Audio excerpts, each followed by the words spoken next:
ఓం నమో కృష్ణ నమో కృష్ణ నమో నమ. శ్రీకృష్ణం వందే జగద్గురు. సత్యనిష్ట గురువును చూసి సుందర గురువుగారు, మీరు ఇందాక మంత్రాల్లో ఉన్నటువంటి ఒక శాంతి మంత్రాన్ని తెలియజేశారు. ఆ విధంగా ఆ యొక్క శాంతి మంత్రం సంపూర్ణంగా జ్ఞానంగా స్వీకరిస్తే సమస్త సృష్టి సంజాతమంతా ఒక్కరి నుండే ఉద్భవించింది అని అర్థమవుతుంది. మరి అలా ఉద్భవించినటువంటి ఆ ఒకరు ఎవరు ఎలా తెలుసుకునేది? ఈ పామరులు సైతం అడుగుతూ ఉంటారు. శ్లోకాన్ని అనుసరించి ఈ సృష్టిని సృష్టించిన ఆయనే కనుక ఆయనలోని భాగమే సృష్టి, సృష్టి అంతా తానే ఉన్నాడు అని మాకు అర్థమైంది. అయితే అందరూ ఇలా ఎందుకు అనుకోలేకపోతున్నారు? ప్రతి ఒక్కరూ వేరువేరుగా దేవుడిని కొలుస్తూ వారే మా దైవం అని ఒకరంటే ఇంకొకరే మా దైవం అని ఇంకొకరు, అలా విగ్రహాలు అనేకంగా మార్చుకొని పెట్టుకొని విగ్రహాలని పూజిస్తూ విగ్రహాల దేవతలుగా భావించేవారు ఉన్నారు. ఇంకా దీనిని ఎలా వారు అర్థం చేసుకుంటారని అడిగింది. అందుకే కదమ్మా జ్ఞానాన్ని సరళం చేయడానికి వ్యాస భగవానుడు పంచమ వేదంగా మహాభారతం అనే కథ ఆయన రాశాడు. మహాభారతం అంతా కూడా మానవ జీవితానికి సంబంధించినటువంటి సంఘర్షణ. మనం చెప్పుకున్నట్టుగా అంతర్గత సంభాషణలు, మంచి చెడులు మనకు తెలుసు, మంచి తెలుసు, చెడు తెలుసు.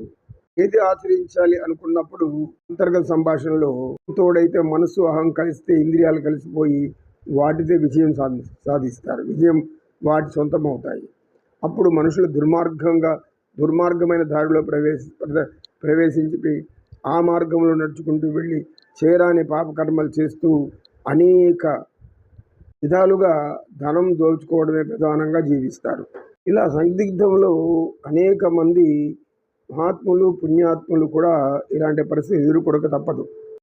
వారు కొన్ని నియమాలు అవన్నీ గట్టిగా పట్టుకొని ఉండడం వలన దానిని అనుసరించి అదే విధమైన కర్మలు చేయవలసి వస్తూ ఉంటుంది. ఉదాహరణగా మనం మహాభారతం చూసినట్లయితే వ్యాస భగవానుడు ధర్మరాజు గుణగణాలు అద్భుతంగా వర్ణించి ఉంటాడు. ధర్మరాజు అంటే ధర్మానికి ప్రతిరూపం. ఎందుకంటే ఆయన యమధర్మరాజు అంశాన్ని పుట్టాడు కనుక ఆయన ఎప్పుడూ ధర్మం తప్పడు. ధర్మం అంటే ఏమిటి? ఆడిన మాట తప్పకుండా ఉండడం, వారిని మోసం చేయకుండా ఉండడం, అన్యాయం కానీ, ద్రోహం కానీ, కష్టం కానీ, నష్టం కానీ, బాధ కానీ కలిగించే విధంగా మాట్లాడడు. ఆయన్ని అజాత శత్రువు అంటారు. ఇదంతా అయిన తర్వాత అరణ్యజూతంలో అందరినీ ఓడిపోయిన తర్వాత అరణ్యవాసం చేయవలసి వస్తుంది. అరణ్యవాసం చేయవలసి వచ్చినప్పుడు అరణ్యవాసంలో బయలుదేరుతూ ఉంటారు. ఇప్పుడు పాండవులకు అత్యంత సన్నిహితులైనటువంటి వారు అనేక మంది వారిని అనుసరిస్తూ వస్తూ ఉంటారు.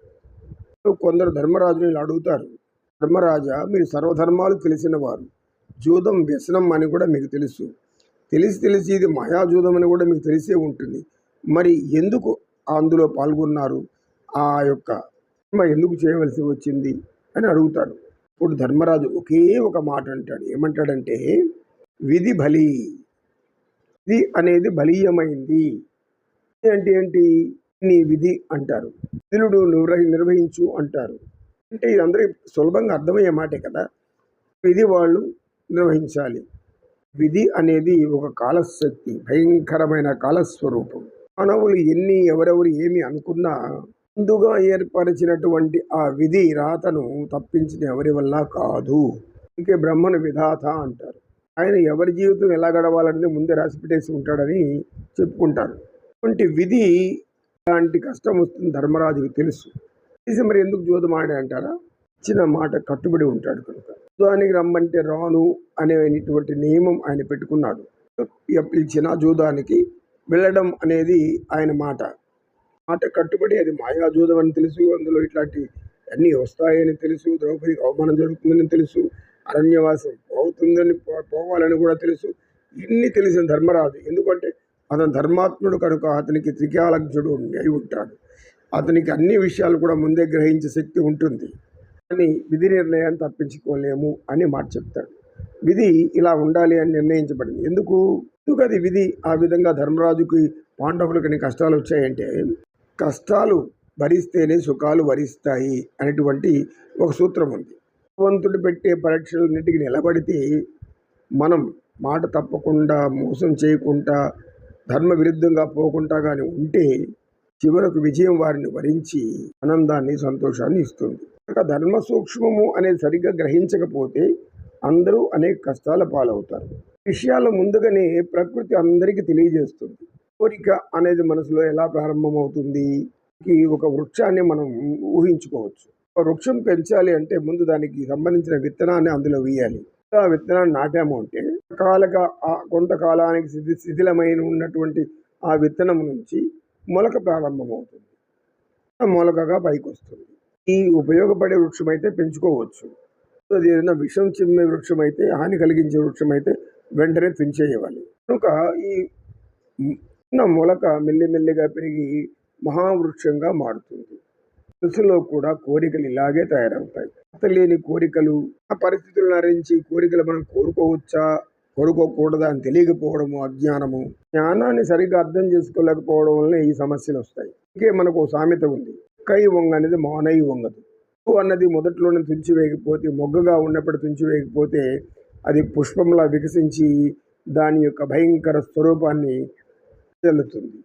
ఏదైనా తీసుకోండి అంతే. పూత వస్తుంది, పూత తర్వాత పిందె వస్తుంది, పిందె తర్వాత కాయ ఉంటుంది, కాయ తర్వాత పండు అవుతుంది. ఎంత మనకి ఇలాంటి జ్ఞానం ఇచ్చినా మనకు ఆ జ్ఞానం రాదు. వాటిని చూసి కూడా మనం జ్ఞానాన్ని తెలుసుకోలేము. చోట ఒక భాగవతారు గీతలోని ఒక శ్లోకాన్ని అందరికీ తెలియజేస్తున్నారు. పత్రం ఫలం పుష్పం తోయం ఇటువంటి శ్లోకంలో పరమాత్మ ఏం చెప్పాడో అది చెప్తున్నాడు ఆయన. ఎవరైతే భక్తితో నాకు ఆకులు కానీ, పుష్పాలు కానీ, పండ్లు కానీ, కొద్దిగా నీరు కానీ నాకు సమర్పిస్తే ప్రేమతో, అది నాకు ఎంతో ప్రీతికరము. వారికి నేను సకల శుభాలు కలగజేస్తాను అని చెప్పారు ఆయన ఆ శ్లోకంలో. ఈ ఒక అజ్ఞాని మూర్ఖుడు ఇంటూ ఉండి, ఇంతేనా భగవంతుడికి ఇవ్వాల్సింది, ఈ వినాయక చవితి పండగ వచ్చింది, అందరూ ఏమేమి చేస్తారో అవన్నీ చేయాలని భార్య కోరింది, అవన్నీ అవసరం లేదు, పరమ భగవత్తమైనటువంటి ఆ భగవతారు శ్రీకృష్ణుడు ఏం కోరాడో చెప్పాడు. ఆయనకి ఏమంటే ఏదో ఒక ఆకు, ఒక పండు, ఒక పుష్పం లేదా అంత నీరు ఇస్తే చాలు అన్నాడు. కాబట్టి అంత గడిపేసేయడం సరిపోతుంది అని అన్నాడు.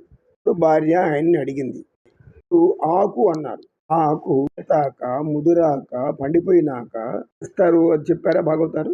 లేదు అన్నాడు. పుష్పం అన్నాడు. పుష్పం అంటే ముందు మొగ్గ ఉంటుంది, తర్వాత కొద్దిగా వికసిస్తుంది, ఇంకా బాగా వికసిస్తుంది, తర్వాత కింద రాలిపోతుంది. ఏది పెట్టాలని చెప్పారు ఆయన? అది అడగలేదే నేను అన్నాడు. ఫలం అంటే పండు, పిందిగా ఉంటుంది, కాయ అవుతుంది, కాయ అయిన తర్వాత పండు అవుతుంది. అయితే వచ్చే పిందెని తేవాలనా, ఉండే కాయని తేవాలనా, ఆగిపోయిన పండుని పెట్టాలనా, లేకపోతే అందులో పురుగులు గిరుగులు ఉండొచ్చు కదా. నీరు అన్నావు, నీరు బావిలో నీరా, చెరువులో నీరా, లేకపోతే నదిలో నీరా, సముద్రంలో నీరా, ఇది అన్నాడు. అవన్నీ పూటకు నువ్వే ఆరగించు, దేవుడికి పెట్టేసి ఆ వాటిని కూడా నువ్వే ఆరగించి హాయిగా ఆకలి తీర్చుకో అనేది భార్య. కానీ వాడు బుర్ర పనిచేయలేదు. ఎవరెవరే మనం అన్ని తప్పుగా అర్థం చేసుకున్నాము అనేసి భార్య తెలివి మెచ్చుకొని తర్వాత వెళ్ళాడు. ఉంటుంది అజ్ఞానత్వం, మూర్ఖత్వం చెప్పి సత్యనిష్ఠులు చర్చ చాలించారు. ఓం ఏతత్ సర్వం శ్రీకృష్ణార్పణమస్తు. వింటున్న ప్రతి ఒక్కరికి శ్రీకృష్ణ పరమాత్మ అనుగ్రహ ప్రాప్తిరస్తు. ఓం తత్సత్.